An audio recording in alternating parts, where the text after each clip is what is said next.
Bismillahirrahmanirrahim. Assalamualaikum warahmatullahi wabarakatuh.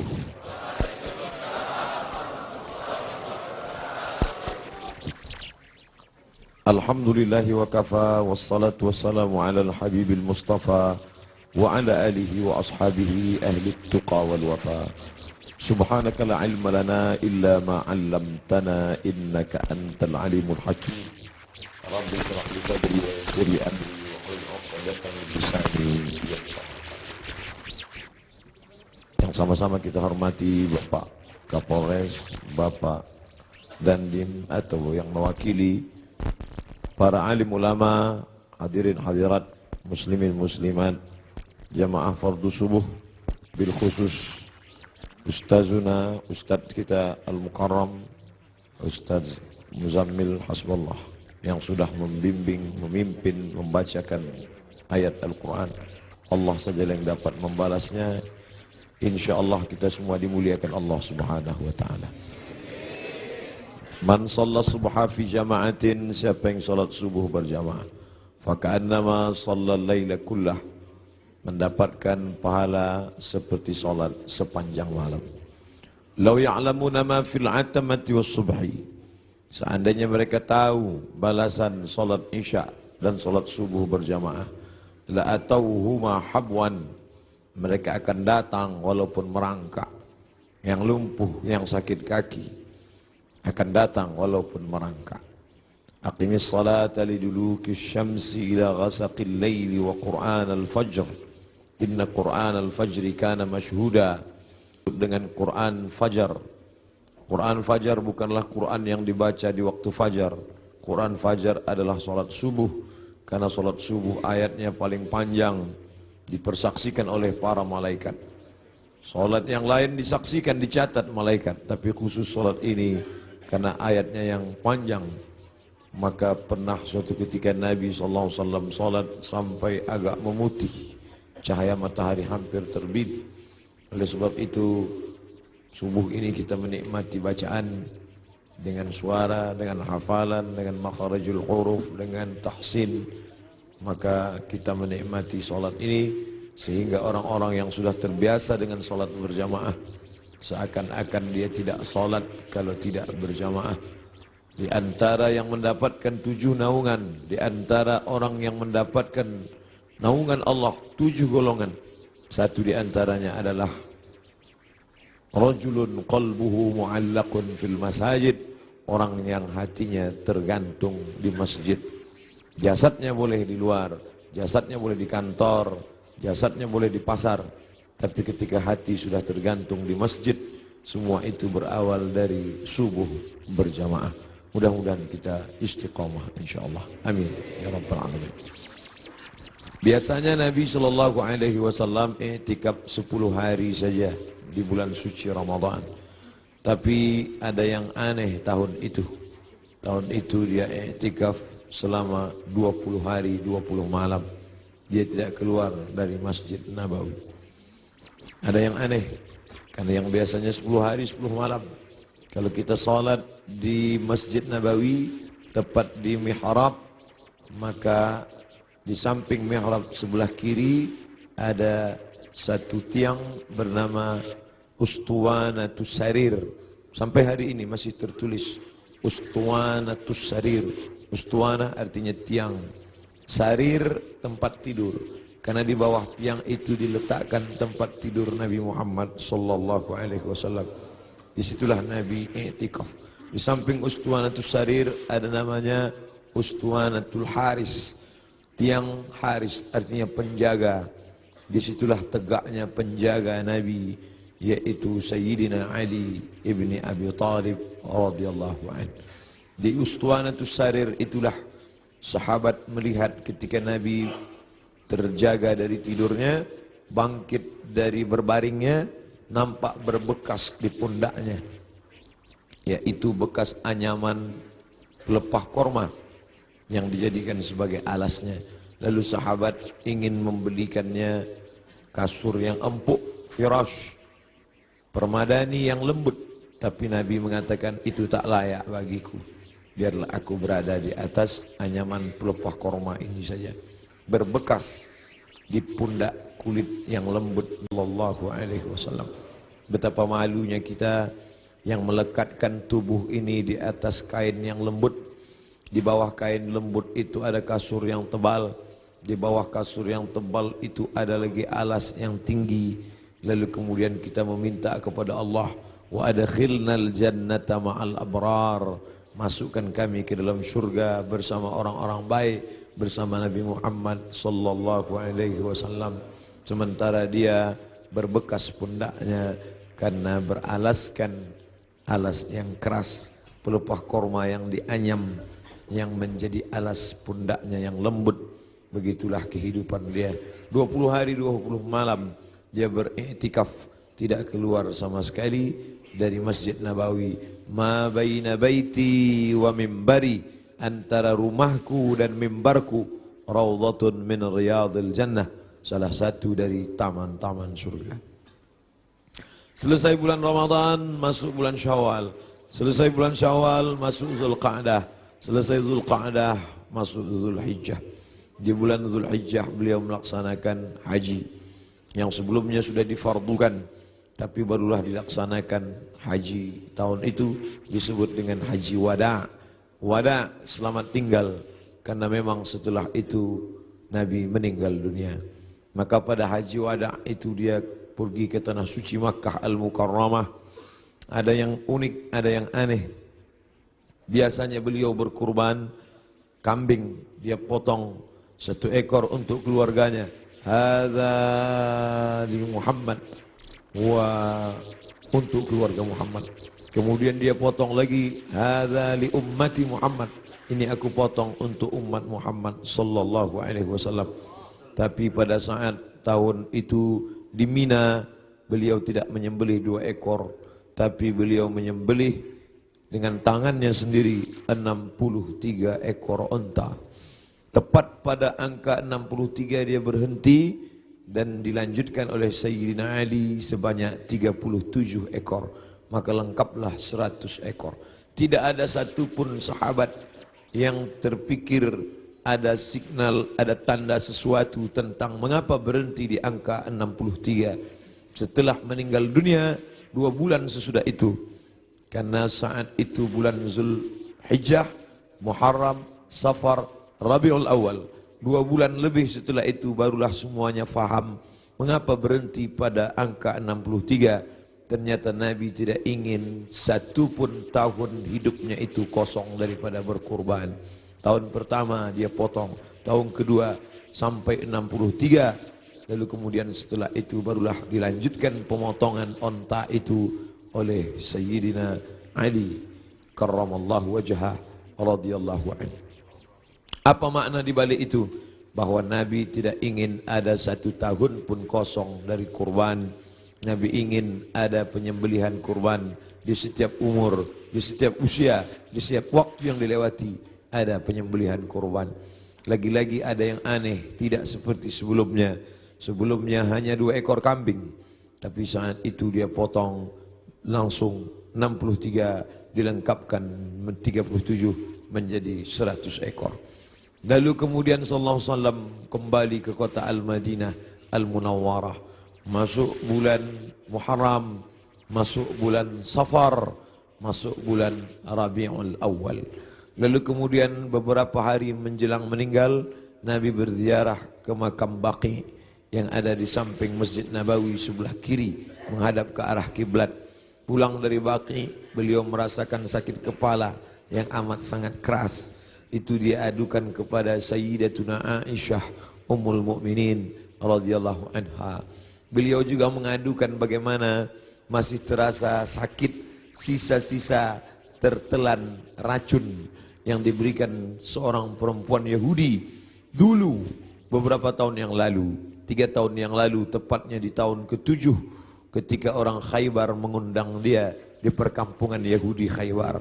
Di Madinah ada Yahudi Bani Nadir, ada Yahudi Bani Quraidah, ada Yahudi Bani Qainuqa, ada Yahudi Khaybar. Lalu mereka mengundang Nabi ke Khaybar. Mereka tanya, makanan apa yang paling disukai Nabi? Nabi menjawab, makanan yang paling disukai Nabi adalah kaki kambing bagian depan. Lalu mereka sajikan kaki kambing bagian depan itu, karena itu makanan kesukaan Nabi. Rupanya di bagian depan kaki kambing itulah mereka tanamkan racun yang paling sangat banyak, paling berbahaya. Sahabat Nabi yang mengunyah daging kambing itu langsung meninggal di tempat.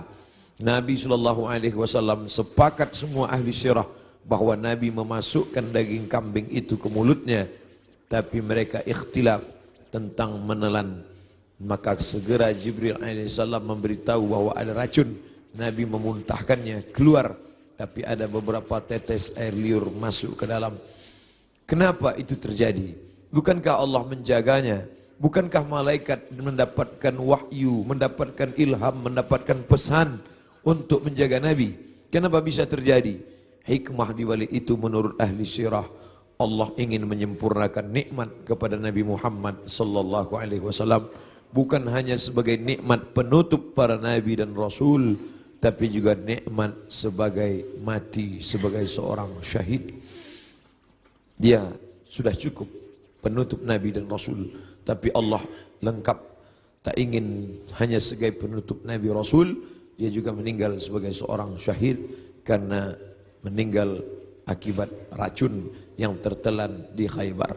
Aku masih merasakan sisa-sisa racun itu, wahai Aisyah. Lalu kemudian Nabi SAW sempat mengalami kehilangan kesadaran. Lalu sahabat mengambilkan air yang disimpan di dalam kirbah kulit kambing yang dijahit, sampai tidak keluar air dari kulit kambing itu karena ketat jahitannya. Lalu kemudian disiramkan ke wajah Nabi Muhammad sallallahu alaihi wasallam. Ketika air itu disiramkan ke wajah Nabi, Nabi pun tersadar, dan saat Nabi tersadar, apa yang dia inginkan? Biasanya orang kalau sudah pingsan, dia inginkan makanan, dia inginkan kenikmatan, dia inginkan sesuatu, tapi Nabi sallallahu alaihi wasallam menginginkan salat berjamaah, dibawa ke Masjid Nabawi. Tapi saat itu keadaannya lemah, kakinya terseret, dia dipapah oleh sahabat Nabi, oleh Sayyidina Ali radhiyallahu an bersama Fadl ibnu Abbas. Satu di sebelah kiri, satu di sebelah kanan. Mereka memegang tangan Nabi, kedua tangan Nabi di pundak Ali dan Fadl. Kedua ini adalah saudara, seperti saudara kandung. Nabi anak tunggal sendirian, dia tidak punya saudara kandung, tapi ayahnya punya saudara kandung. Ayah Nabi bernama Abdullah, Abdullah punya saudara bernama Abbas, Abbas punya anak laki-laki, itulah dia Fadl bin Abbas. Abdullah punya saudara kandung bernama Abu Talib, Abu Talib punya anak laki-laki bernama Ali. Ayah mereka adik-beradik kandung, Abdullah, Abbas, Abu Talib. Abu Talib punya anak Ali, Abdullah punya anak Muhammad, Abbas punya anak Fadl. Ketiga anak laki-laki ini bersaudara kandung, satu nasab dengan datuk mereka Abdul Muttalib. Abdul Muttalib anak Hashim, Hashim anak Abdi Manaf, Abdi Manaf anak Qusay, keturunan Kilab Lu'ay Fihir, cucu cicit daripada Ismail, anak kandung Ibrahim alaihissalam. Maka pada saat itu saudara yang seperti kandung ini memapah Nabi, membawa ke Masjid Nabawi. Nabi tetap tidak meninggalkan salat berjamaah. Sampai pada akhirnya beliau tidak lagi sanggup mampu untuk membimbing salat berjamaah, maka beliau minta Sayyidina Abu Bakr As-Siddiq radhiyallahu an untuk membimbing salat berjamaah. Itulah muncul ijtihad sahabat, mengapa yang menjadi khalifah setelah Nabi itu Abu Bakar, kenapa bukan Umar? Karena ada signal seperti semacam pemberitahuan secara rahasia bahwa setelah Nabi meninggal, kepemimpinan akan jatuh pada Abu Bakar Siddiq. Karena imamah ada dua, imamatun sughra, imam kecil, imam salat, imamatun kubra, imam besar, pemimpin negeri. Kalau sudah imam kecil, pemimpin salat, menunjukkan tanda itu juga menjadi imam besar, imam pemimpin negeri. Maka ketika Abu Bakar Siddiq sebagai pengganti imam saat Nabi sakit, seolah-olah seperti signal pertanda Nabi memberikan ridha, nanti setelah meninggal Abu Bakar Siddiqlah yang akan memimpin kepemimpinan politik, maka berbaiatlah sahabat setelah Nabi SAW meninggal. Salat dipimpin oleh Abu Bakar Siddiq radhiyallahu an. Sahabat menunggu, Nabi tak juga keluar. Ternyata signal itu diberikan kepada Abu Bakar. Abu Bakarlah yang memimpin salat. Sampai akhirnya pada suatu ketika Nabi membuka tirai jendela dari samping kamarnya bersama Aisyah yang langsung tembus ke Masjid Nabawi. Sahabat sudah tegak berdiri. Sahabat menunggu bahwa akan dipimpin oleh Nabi. Tapi mereka faham, Nabi tidak dapat berjalan. Nabi tetap berada di kamarnya. Nabi hanya melihat dari balik jendela, dari pertanda wajahnya, dari anggukan kepalanya. Sadarlah mereka bahwa Nabi memberikan signal, salatlah bersama Abu Bakar Siddiq. Nabi tetap berada di kamarnya karena dia tidak bisa ikut serta bersama para sahabat yang akan melaksanakan salat. Lalu kemudian dibawa oleh Fadl dan Abu Bakar, dibawa oleh Fadl dan Ali, diberikan kekuatan oleh Allah Subhanahu wa taala. Nabi naik ke atas mimbar tepat pada hari Rabu terakhir. Kamis, Jumat, Sabtu, Ahad, Senin, 5 hari menjelang meninggal. Nabi naik ke atas mimbar. Sampai di atas mimbar, apa kata Nabi SAW? Man kuntu jalattu lahu dhahran. Siapa yang pundaknya pernah aku cambuk. Saat aku mencambuk onta, lalu ujung cambuk itu terkena pundaknya karena dia berada di balik onta, di balik kuda, di balik keledai, di balik bukit.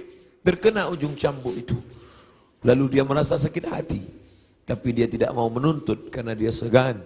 Karena aku seorang Nabi.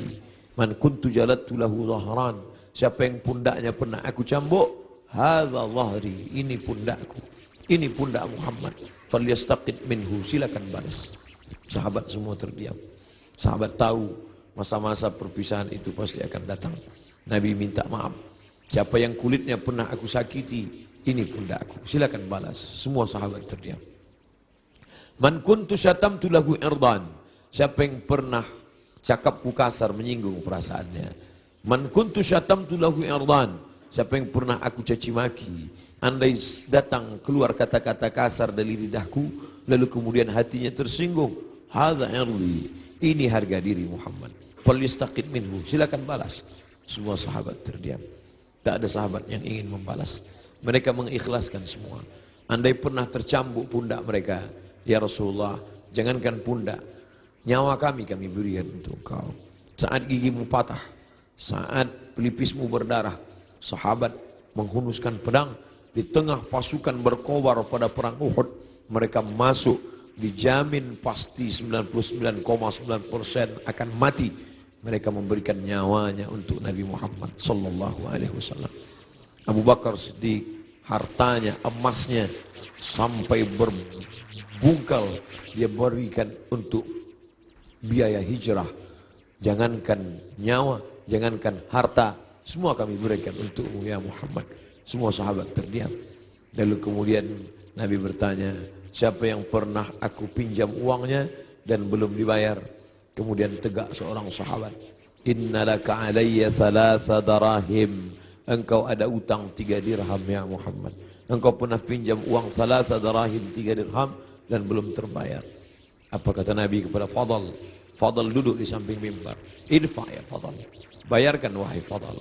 Bayar 3 dirham kepada dia. Fadl segera membayarkan 3 dirham. Karena Nabi tidak ingin tertinggal 3. Kalau pernah tersakiti fisik, pipi yang tertampar, rambut yang tertarik, kulit yang terluka, jangan sampai kita bawa mati menghadap Allah.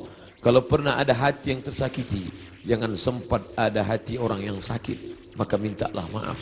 Itu yang ditunjukkan oleh Nabi Muhammad sallallahu alaihi wasallam. Lalu kemudian hutang piutang, walaupun mati syahid, orang mati syahid tidak akan merasakan sakaratul maut. Orang yang mati syahid tidak akan merasakan azab kubur. Orang yang mati syahid tidak akan merasakan hisab. Orang yang mati syahid langsung masuk surga. 4 keutamaan mati syahid. Ilad dain, kecuali hutang piutang. Nabi Sayyidul Anbiya wal Mursalin pun tidak ingin ada hutang piutang. Maka dia minta kepada Fadl, idfa' ya Fadl, bayar wahai Fadl. fadl membayar. Tapi sahabat sudah merasa tidak enak hati. Mereka sudah tahu detik-detik perpisahan itu tak akan lama lagi. Tanda-tanda itu sudah mereka rasakan sejak dari Ramadan, sejak dari haji, sejak dari Zulqa'dah, sejak dari Zulhijjah, sampai Muharram, sampai Safar, sampai ketika beliau berziarah. Tiba-tiba beliau pergi berziarah bersama para sahabat ke Bukit Uhud. Di bawah Bukit Uhud beliau ucapkan salam kepada syuhada Uhud. Assalamualaikum ya ahlal diyar minal mu'minin. Wa inna insyaallah bikum lahiqun. Insyaallah kami akan menyusul kamu wahai syuhada Uhud. Nas'alullah lana wa lakumul afiyah. Sahabat mengerti. Nampaknya seperti ucapan perpisahan. Seakan-akan ucapan wada. Nabi akan meninggalkan mereka tak lama lagi. Lalu kemudian sampailah mereka melihat sakitnya Nabi. Akhirnya dia terbaring. Dan dia memilih kamar bersama Aisyah. Karena kamar itulah yang paling dekat dengan mihrabnya. Hanya lebih kurang 22 meter saja. Di sini mihrabnya, di samping mihrab mimbarnya, di samping kiri menghadap ke kiblat, disitulah kamarnya. Antara jarak yang begitu dekat. Biasanya Bilal mengetuk pintu. Karena Nabi salat qabliyah di kamar. Nabi tidak salat qabliyah di dalam masjid. Nabi salat qabliyah di kamar. Bilal biasanya mengetuk pintu, bertanya, sudah bolehkah iqamat wahai Rasulullah? Kalau Rasulullah mengatakan aqimis salah, iqamatlah Bilal. Barulah Bilal berani, Allahu Akbar, Allahu Akbar. Asyhadu an la ilaha illallah, asyhadu anna Muhammadar Rasulullah. Hayya 'alas salah, hayya 'alal falah. Qad qamatis salah, qad qamatis salah. Allahu Akbar, Allahu Akbar. La ilaha illallah. Tapi hari itu tidak ada signal dari Nabi. Karena Nabi berada di kamar, dipapah pun tak juga sanggup berdiri. Sampai akhirnya datanglah Sayyidatuna Fatimah masuk ke dalam kamar Nabi Sallallahu Alaihi Wasallam. Nabi membisikkan sesuatu ke telinga Fatimah. Fatimah tersenyum. Nabi membisikkan sesuatu ke telinga Fatimah. Fatimah bersedih. Kelihatan dari raut wajah Fatimah ada sesuatu yang tidak menyenangkan. Nabi berbisik sesuatu ke telinga Fatimah. Fatimah tersenyum. Di saat yang sama terlihat wajahnya seperti gembira mendengar sesuatu. Setelah itu berlalu, lalu Aisyah bertanya kepada Fatimah, apa yang dibisikkannya wahai Fatimah? Kata Fatimah, tak lama lagi masanya.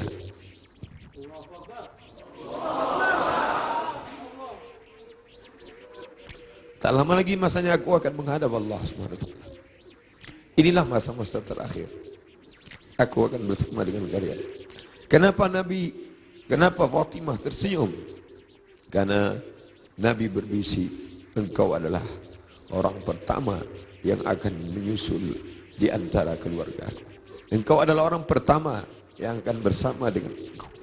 Engkau adalah orang pertama yang akan menyusul aku dari keluarga aku. Ucapan Nabi itu benar. Tidak ada yang lebih daripada itu. Bahwa setelah Nabi SAW meninggal 6 bulan lamanya. Tak lama.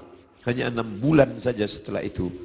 Sayyidatuna Fatimah menyusul Nabi Muhammad SAW.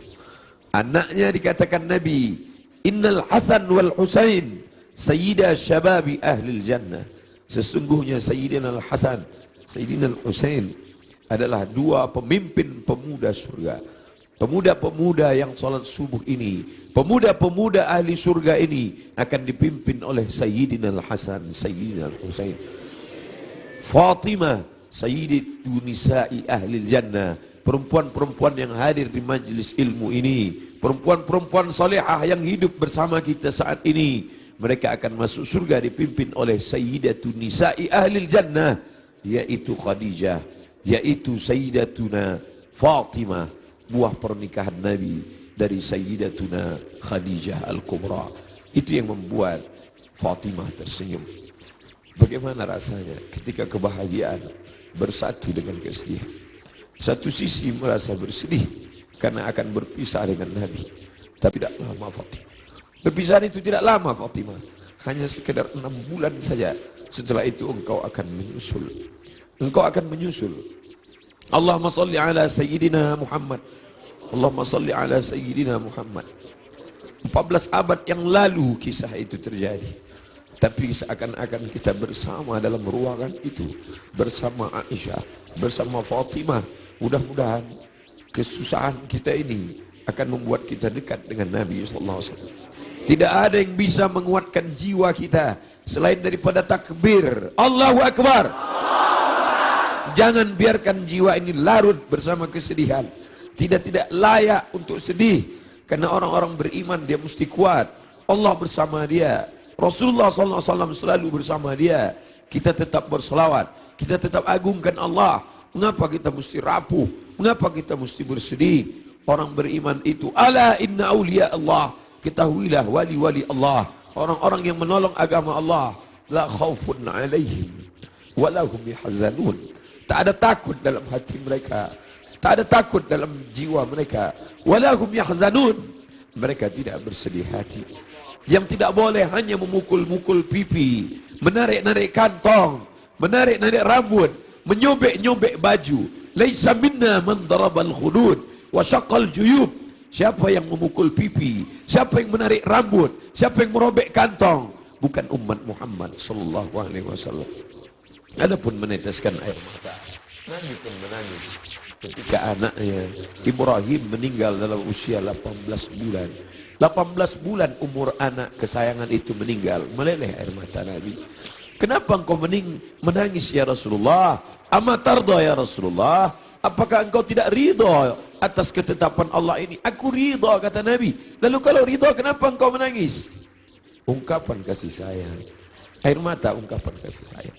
Kita bukan marah kepada Allah, kita bukan tidak senang. Ini bukan niyaha, ini bukan ratapan, ini bukan majelis ratapan.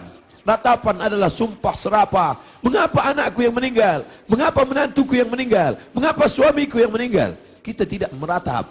Majelis rati oleh Allah dan Rasulullah. Kita tidak meratap. Ini air mata kesedihan, ini air mata kasih sayang. Selama mulut tidak menyumpah serapah. Da'hunna, kata Nabi. Ketika ada beberapa perempuan yang menangis bersama Nabi berjalan, Sayyidina Umar radhiyallahu an. Lalu apa kata Umar? Da'hunna, biarkan mereka menangis. Ungkapan kasih sayang. Selama tangan tidak memukul pipi, selama tangan tidak menarik rambut, selama mulut tidak berkata sumpah serapah, maka biarkan. Bahkan ketika Nabi memegang jenazah Utsman ibnu Maz'un, menetes air mata Nabi, jatuh ke pipinya, jatuh ke janggutnya, jatuh ke bawah sampai ke wajah Utsman bin Maz'un, menunjukkan air mata itu banyak. Nabi menangis. Nabi hatinya lembut. Menangis adalah ungkapan kasih sayang. Menangis adalah ungkapan kesedihan. Menangis adalah ungkapan keridhaan. Menangis adalah ungkapan melepaskan jiwa yang tertahan, tapi kita tidak larut dalam tangisan itu. Nabi berbaring, lalu kemudian ditutupi wajahnya, ditutupi dengan kain, tapi perlahan dia bukakan. Sampai akhirnya tangan itu tidak bisa bergerak. Lalu kemudian Sayyidatuna Aisyah radhiyallahu anha membacakan Al-Fatihah. Bismillahirrahmanirrahim. Alhamdulillahirabbil alamin. Ar-Rahmanir Rahim. Maliki yaumiddin. Iyyaka na'budu wa iyyaka nasta'in. Ihdinas shiratal mustaqim. Shiratal ladzina an'amta 'alaihim ghairil maghdubi 'alaihim waladdallin. Amin. Dibacakannya qul huwallahu. Bismillahirrahmanirrahim. Qul huwallahu ahadun illahus samad. Lam yalid wa lam yulad wa lam yakul lahu kufuwan ahad. Qul huwallahu ahadun illahus samad. Lam yalid wa lam yulad wa lam yakul lahu kufuwan ahad. Qul huwallahu ahadun illahus samad. Lam yalid wa lam yulad wa lam yakul lahu kufuwan ahad. Dibacakannya qul a'udzu bil falaq, qul a'udzu bil falaq, min syarri ma khalaq, wa min syarri ghasiqin idza waqab, wa min syarri naffatsati fil 'uqad, wa min syarri hasidin idza hasad. Dibacakannya qul a'udzu bin nas, malikin nas, ilahin nas, min syarri wasil khannas, alladzi yuhsu fi sudurin nas, minal jinnati wan nas. Lalu telapak tangan Nabi ditiupkan. Ayat-ayat yang sudah dibacakannya itu yang penuh berkah ditiupkannya ke telapak tangan Nabi. Padahal mestinya kita yang membacakan, kita tiupkan ke telapak tangan kita, lalu kita usapkan ke wajah orang yang sakit. Tapi Sayyidatuna Aisyah tidak ingin melangkahi. Ada tangan yang lebih berkah daripada tangannya, ada tangan yang lebih mulia daripada tangannya. Itulah tangan Sayyidun Ahlil Jannah, Sayyidina wa Maulana Muhammad sallallahu alaihi wasallam. Ditiupkan ke telapak tangannya, lalu diusapkan ke wajah Nabi Muhammad sallallahu alaihi wasallam. Aisyah melihat di wajah Nabi seperti menginginkan sesuatu. Sebagai seorang istri yang menemani Nabi dalam suka dan duka, dalam senang dan tawa, maka Nabi mengerti bahasa, Aisyah mengerti bahasa yang diperlihatkan oleh Nabi SAW. Lalu kemudian Aisyah faham bahwa Nabi menginginkan siwak. Nabi suka kepada siwak. Laula an asyqa ala ummati, kalau tidak memberatkan bagi umatku, la amartuhum bisiwak, pasti aku perintahkan mereka bersiwak inda kulli salah, dalam setiap salat. Lalu kemudian Aisyah mengambil siwak, lalu merobek ujung kulit siwak dan mengunyahkannya agar ujung siwak itu keluar serabutnya. Lalu kemudian diberikan, diletakkan ke bibir Nabi sallallahu alaihi wasallam. Air liur terakhir yang bersatu dengan mulut Nabi sallallahu alaihi wasallam adalah air liur yang digigitkan oleh Sayyidatuna Aisyah ke ujung siwak, lalu diberikan. Tampak senyum di wajah Nabi sallallahu alaihi wasallam. Makin lemah. Hari Senin, saat yang amat sangat menyedihkan, Nabi makin lemah. Nabi berkata, apa kata Nabi sallallahu alaihi wasallam? As-salah, as-salah. As-salah, as-salah. Salat. Wa ma malakat aymanukum. Dan budak hamba sahaya. As-salah, simbol tentang hubungan hablum minallah. Jangan pernah putus. Jangan pernah putus salat. Jangan tinggalkan salat. Jangan tinggalkan masjid. Pesan Nabi itu, kita tidak hanya sekedar larut meneteskan air mata, tapi juga kita menjalankan sunnah Rasulullah sallallahu alaihi wasallam. Beginilah ramainya umat Muhammad sallallahu alaihi wasallam. Wahai Abdul Samad, mereka datang bukan karena engkau. Wahai pengurus masjid, mereka datang bukan karena engkau. Mereka datang karena ingin melaksanakan pesan terakhir Nabi, as-salah, as-salah, as-salah. Salat. Wa ma malakat aymanukum. Hamba sahaya. Orang yang paling lemah, rendah levelnya, budak hamba sahaya. Nabi tidak mengatakan jaga ibumu, karena kalian pasti menjaga ibu kalian. Jaga ayahmu, karena kalian pasti menjaga ayah kalian. Jaga istrimu, karena kalian menjaga. Tapi ada orang yang paling lemah, paling rendah, budak hamba sahaya. Jangan kalian sia-siakan. Jangan kalian hardik. Jangan kalian susahkan mereka. Jangan kalian buat mereka seperti kuli. Jangan buat mereka. Nabi mengajarkan membebaskan budak hamba sahaya. Akhirnya hari ini tidak ada lagi perbudakan, tidak lagi hamba sahaya, tapi pembantu-pembantu kalian. Jangan kalian makan gajinya. Jangan kalian makan titik puluh keringatnya. Supir kalian, security kalian, orang yang menggali parit untuk mencari makan, pekerja kalian. Sampai hati kalian makan titik puluh keringatnya. Sampai masanya nanti mereka lebih mulia daripada kalian, dan amal salat kalian, puasa kalian akan habis diambil. Atadruna mal muflis, tahukah kamu siapa itu orang yang bangkrut? Siapa itu ya Rasulullah? Mayati yaumal qiyamati bi salatin, orang yang datang menghadap Allah dengan salat yang banyak, wa siyamin, puasanya banyak, wa zakatin, zakatnya banyak, haji umrohnya banyak, tapi dia sudah menganiaya orang lain. Qad syatama hadza, mencaci maki si fulan, wa daraba hadza, menempeleng si fulan, wa akala mala hadza, memakan harta si fulan, wa syatama hadza, mencaci maki si fulan. Mereka akan datang menuntut di hadapan Allah. Nabi berpesan, as-salah, as-salah, jaga salat, jaga salat, jangan tinggalkan salat. Wa ma malakat aymanukum, budak kalian, hamba sahaya kalian. Hari ini tidak lagi ada hamba sahaya, tapi ada orang-orang lemah di sekitar kita. Anak yatim di antara kalian, jaga. Fakir miskin di antara kalian, jaga. Janda-janda tua, suaminya sudah meninggal, hidup sebatang kara, anaknya tidak lagi ada. Jaga, jangan sampai mereka kelaparan. Mereka orang-orang yang al-mustad'afun, orang-orang lemah, berada di bawah kekuasaan kalian.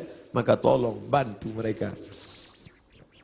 Apa kata Nabi sallallahu alaihi wasallam sebelum dia meninggal? La'anallahu al-yahud wan nasara. Allah melaknat Yahudi dan Nasarani. Kenapa? Ira anbiya'ihim masajid. Mereka menjadikan kubur nabi-nabi dan orang soleh di antara mereka, mereka robah menjadi masjid. Mereka robah menjadi tempat ibadah. Nabi melarang. La'anallahu al-yahud wan nasara. Allah melaknat Yahudi dan Nasrani. Ittakhadhu qubur anbiya'ihim masajid. Alhamdulillah, sampai hari ini tidak ada satupun orang Islam di dunia ini yang meratakan kubur dengan tanah, lalu di atas kubur itu dibangun masjid sebagai tempat ibadah. Tidak ada. di bawah lantai ini tidak ada kuburan. Andai ada kubur di bawah lantai ini, maka kita sudah melanggar peringatan terakhir. Detik-detik menjelang Rasul meninggal, biasanya orang meninggal akan menyampaikan pesan-pesan penting. Hari itu dia lepaskan semua. Budak-budak hamba sahayanya dia merdekakan semua. Tombaknya, pedangnya, baju besinya dia wakafkan semua fisabilillah. Tidak ada yang melekat pada tubuhnya. Dia ingin mati menghadap Allah Subhanahu wa taala dalam keadaan bersih sebersih-bersihnya. Tapi pesan-pesan ini penting. Dia tidak ingin ada orang membangun makam menjadi tempat ibadah, lalu kemudian orang beribadah di sana, sholat di atasnya. Adapun ada makam di samping kiri masjid, di samping kanan masjid, ada dinding, ada jalan, maka itu tidak termasuk menjadikan makam sebagai masjid. Yang dilarang hanyalah meratakan makam lalu dibangun masjid di atasnya. Laknat Allah, laknat Rasulullah kepada mereka yang melakukan itu. Dan kita tidak ada satupun yang melakukan itu. Masjid kita bersih daripada ini. Sampai akhirnya saat petang hari Nabi mulai mengatakan, apa kata Nabi SAW? Ma'an nabiyyin was-siddiqin was-syuhada was-salihin wa hasuna ulaika rafiqa. Ma'an nabiyyin, akan bersama dengan para nabi. Adam, Idris, Nuh, Hud, Saleh, Ilyas, Ilyasa, Zakaria, Musa, Yahya, Ayub, Sulaiman, Zulkifli. Mereka sudah lama menantikan saat Isra Mi'raj bertemu di langit pertama, bertemu di langit kedua, bertemu di langit ketiga. Bahkan wa antal imam, engkau yang menjadi imamnya saat salat di Masjidil Aqsa. Tapi ini pertemuan bukan antara hidup dengan mati, tapi pertemuan antara orang yang sudah meninggalkan kehidupan.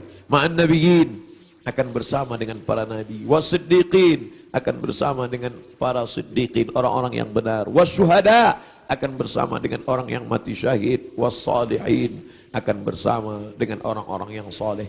Wa hasuna ulaika rafiqa, mereka itulah sebaik-baik teman.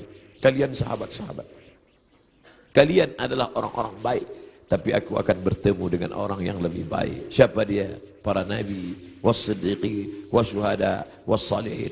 Puncaknya kalimat panjang itu tak lagi keluar dari mulut Nabi, tapi mengatakan Allahumma birrafiqil a'la, akan bersama dengan Allah yang maha tinggi. Tidak ada lagi. Tadi bersama sahabat, bersama istri, bersama anak, bersama Sayyidatuna Fatimah, bersama Sayyidatuna Aisyah, tapi hari ini sudah lebih tinggi lagi, bersama para nabi, bersama siddiqin, bersama syuhada, bersama salihin.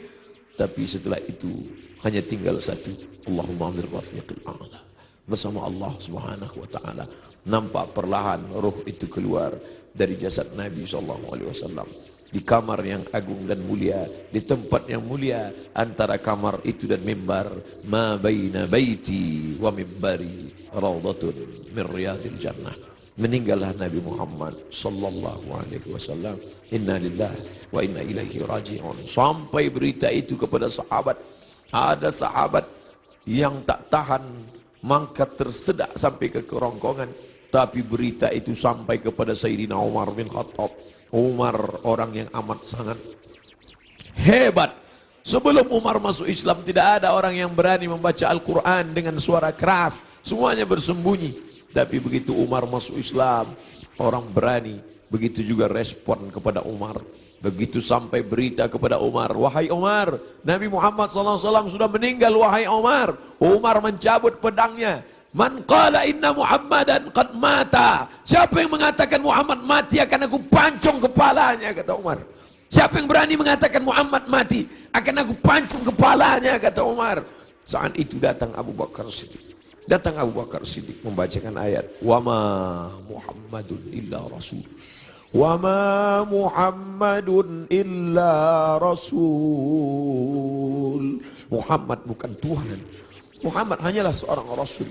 Qad khalat min qablihi rusul. Sebelum dia dulu sudah ada rasul-rasul. Ada Adam, Adam meninggal. Ada Idris, Idris meninggal. Ada Nuh, Nuh meninggal. Ada Ayub, Ayub meninggal. Ada Zulkifli meninggal. Ada Musa, Musa meninggal. Ada Harun, Harun meninggal.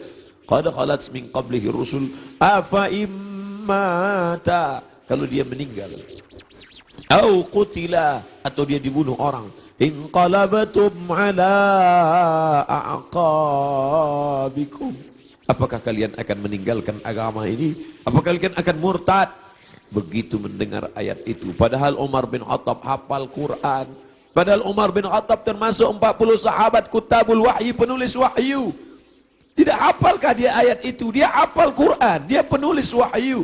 Tapi kenapa ketika pukulan berat itu datang, lupa, hilang ayat itu dari kepalanya.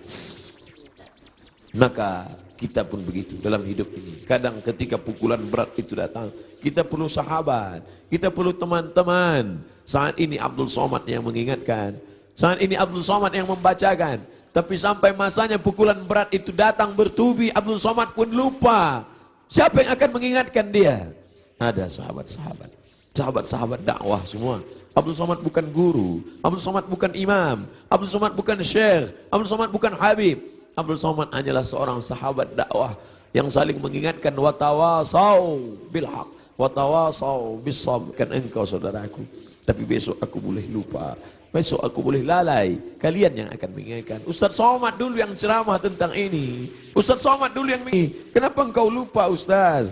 Hari ini subuh ini yang penuh berkah. Allahumma barik li ummati fi bukuriha. Ya Allah, berkahi umatku ini pada waktu pagi, pada waktu subuh.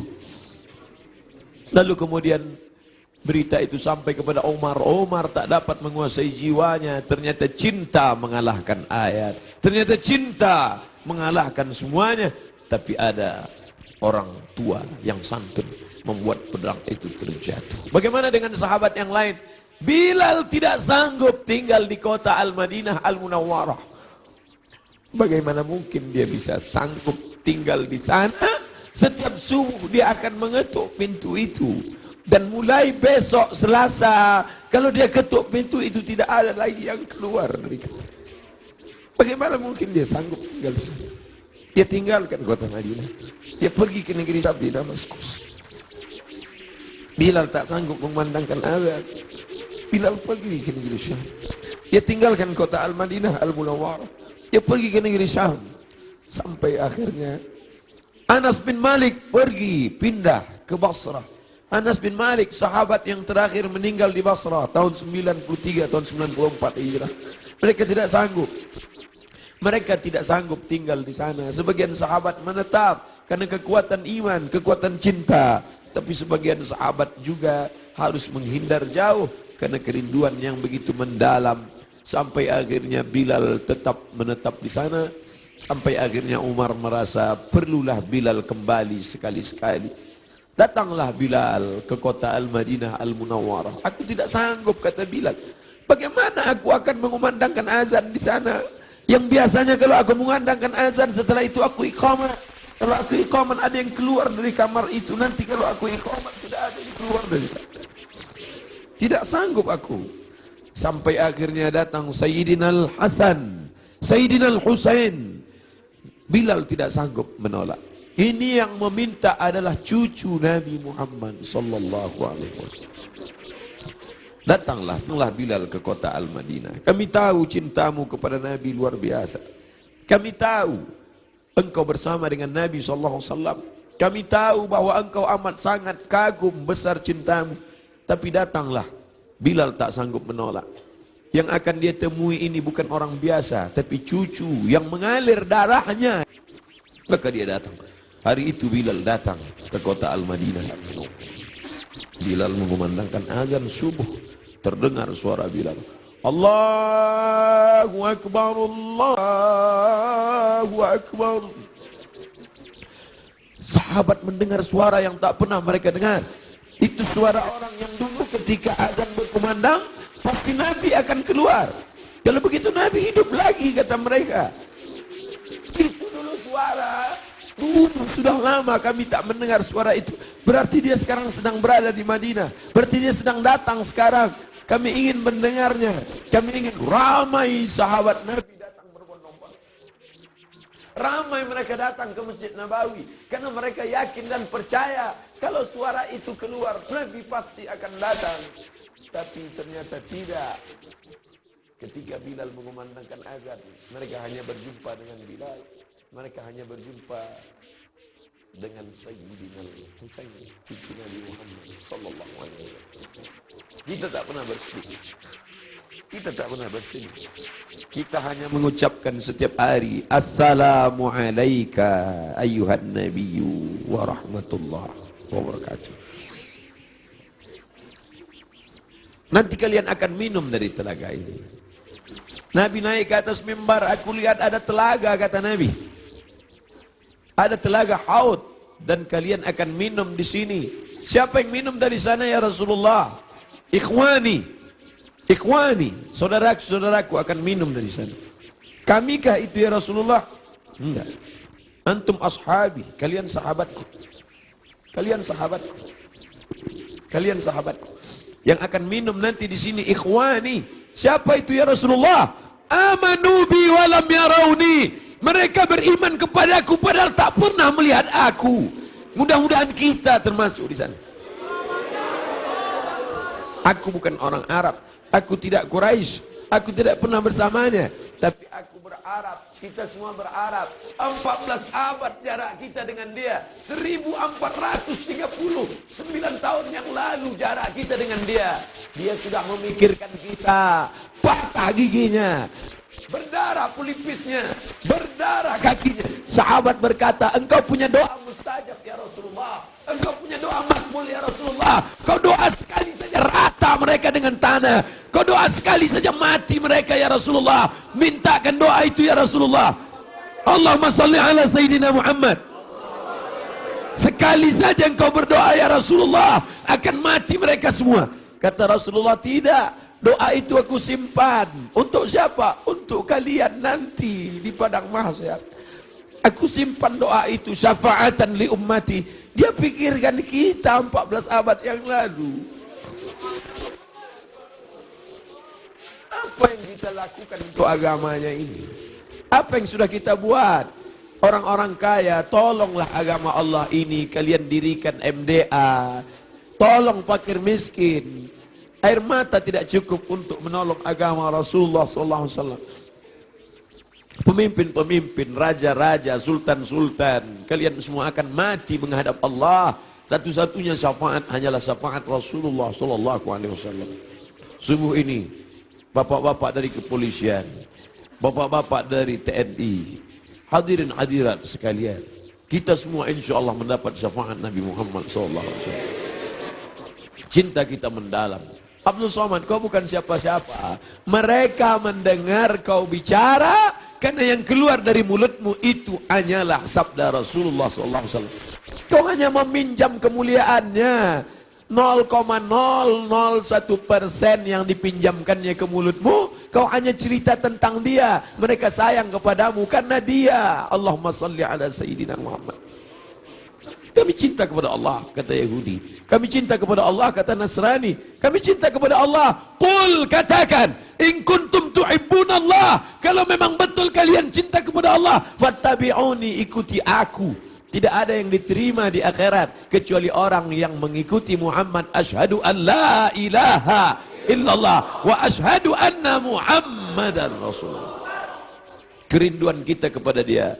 Mereka dulu mencium wajahnya. Mereka dulu mencium tapak tangannya. Apa kata Anas bin Malik, orang yang paling beruntung itu? Khadimtun Nabi 10 sinin. Aku melayani dia 10 tahun lama. Aku bawakan. Air wuduknya aku siapkan. Aku berjalan di belakangnya. Aku cium tapak tangannya, lebih harus dari sutra, lebih harum. Atyabu min ri'il miski. Lebih harum dari semerbak kasturi. Kami tidak seberuntung engkau Anas bin Malik, tapi kami ingin ikut bersamanya dan kami ingin minum di telaga itu bersama Rasulullah sallallahu alaihi wasallam. Siapa yang minum di telaga ini la yadma'u fiha abadan, tidak akan haus untuk selamanya. Selamatkan anak-anak cucu kami ya Allah, jangan sampai beralih akidah kepada yang lain.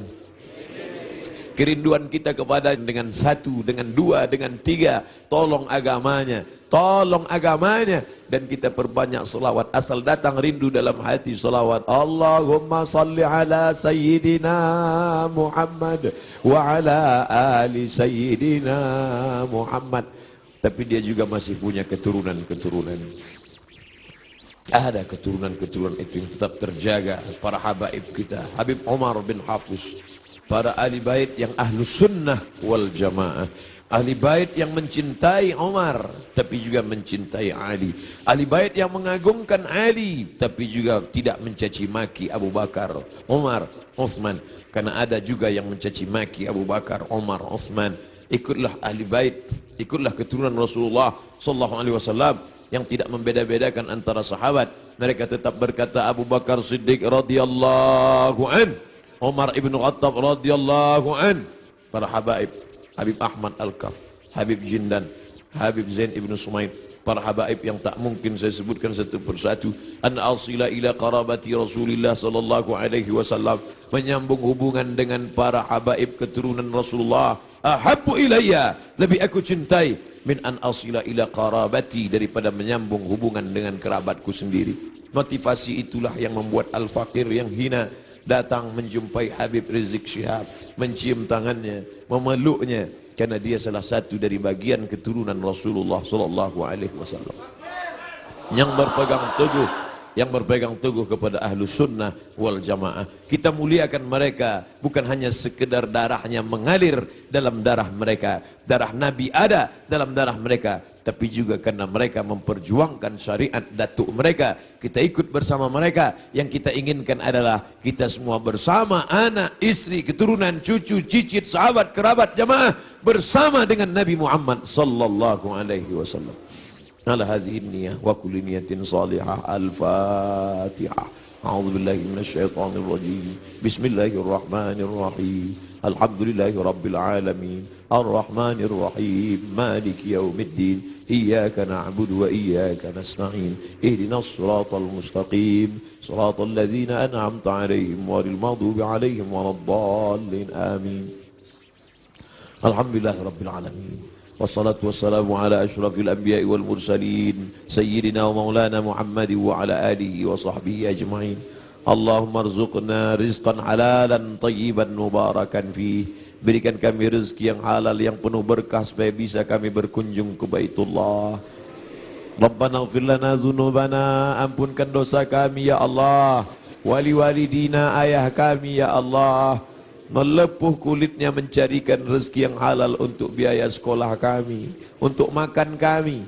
Dia jaga makanan kami agar supaya kami tidak makan riba, makan haram. Wali ummahatina, ampunkan ibu kami ya Allah. Berapa kali dia tidak tahajud malam karena tangis kami sampai menjelang azan subuh. Berapa kali dia tidak solat duha padahal dia sudah pakai mukena, tapi kami kencing air najis kami di pakaiannya ya Allah. Berapa kali dia diusir orang dari keramaian, di majelis akad nikah, di majelis akikah, di majelis walimah. Tajam mata orang melihat matanya karena kami menangis berteriak di depan orang banyak. Malu dia gara-gara kami ya. Andai dia masih hidup bersama kami, dapat kami belikan makanan yang dia suka, dapat kami cium tangannya, dapat kami peluk dia. Tapi sebagiannya sudah kembali menghadap engkau, tak ada yang dapat kami ucapkan Allahumma ighfirlaha, ampunkan dosanya, warhamha, warhamha, warhamha, curahkan rahmat kasih sayangmu padanya, wa akrim nuzulaha, muliakan dia, waj'alil jannata mathwaha, jadikan surga sebagai tempat tinggalnya ya Allah. Allahumma ja'al qabraha radatan min riyadil jinan, jadikan kuburnya salah satu dari taman surgamu ya Allah. Hufratan min hufarin niran, jangan jadikan kuburnya salah satu dari lubang nerakamu ya Allah. Rabbana hablana minas salihin, jadikan anak-anak kami anak-anak yang saleh dan salihah ya Allah. Allahumma ja'alhum min huffazil Quran, jadikan mereka para penghafal Al-Quran ya Allah. Subuh ini kami dibimbing oleh Ustadz kami, guru kami, Ustadz Muzammil. Panjangkan umurnya ya Allah, sehatkan badannya ya Allah. Jadikan anak kami bisa menjadi imam salat seperti suaranya, seperti hafalannya ya Allah. Bangkitkan kami nanti bersama para malaikat, bersama orang-orang yang seperti kau janjikan, orang yang mahir membaca Quran, menghafal Quran, mengajarkan Quran, mengamalkan Quran, ma'as safaratil kiramil bararah, bersama para malaikat yang agung dan mulia. Ya Allah, godaan anak-anak kami, remaja kami, anak muda kami ini berat. Mereka digoda dengan berbagai macam godaan, internet, Twitter, BBM, WhatsApp, dengan berbagai macam perbuatan dosa maksiat. Jaga mereka dari zina ya Allah. Jaga mereka dari narkoba ya Allah. Jaga mereka dari LGBT ya Allah. Selamatkan mereka dari perbuatan keji dan mungkar ya Allah. Allahumma dafa'an al-ghala wal waba wal fahsya wal riba wal zina wal munkar. Tidak ada yang dapat melakukan itu kecuali pemimpin-pemimpin yang saleh. Allahumma arzuqna imaman adila. Berikan kami pemimpin-pemimpin yang saleh ya Allah. Allahumma ansur ulata umurina. Pemimpin-pemimpin kami, lembutkan hati mereka supaya mereka menolong agamamu ya Allah. Wafiqna wafiqkum lima tuhibbu wa tarda. Berikan taufikmu pada kami, pada mereka, agar kami dapat dibimbing dalam jalan yang benar ya Allah. Rabbana hab lana min azwajina wa dzurriyyatina. Jadikan pasangan hidup kami, anak cucu keturunan kami, qurrata a'yun, orang-orang yang sejuk dipandang mata dan menenangkan hati kami ya Allah. Berikan kami rezeki yang halal supaya kami dapat mengucapkan salam di makam Nabi-Mu. Assalamu alayka ya Rasulullah. Assalamu alayka ya Habiballah. Assalamu alayka ya Nabi Allah. Assalamu alayka ya khaira khalqillah. Assalamu alayka ya safwatullah. Assalamu alayka ayyuhan nabiyyu wa rahmatullahi wa barakatuh. Rasanya mata kami tak layak melihat dia karena mata ini terlalu banyak melihat maksiat. Rasanya telinga ini tak layak mendengarkan balasan salamnya karena telinga ini lebih banyak mendengarkan yang tidak dia suka. Rasanya tangan ini tak layak bersalaman bermusafahah dengannya karena tangan ini terlalu banyak melakukan dosa. Rasanya tubuh ini tak layak memeluknya. Kami tahu tempat kami jauh dari Engkau ya Rasulullah. Kami tahu bahwa kami tak layak dekat Engkau ya Rasulullah, tapi kami tetap rindu kepada Engkau. Yang kami bawa hanya satu, cinta kami padamu. Allahumma salli ala Sayyidina Muhammad.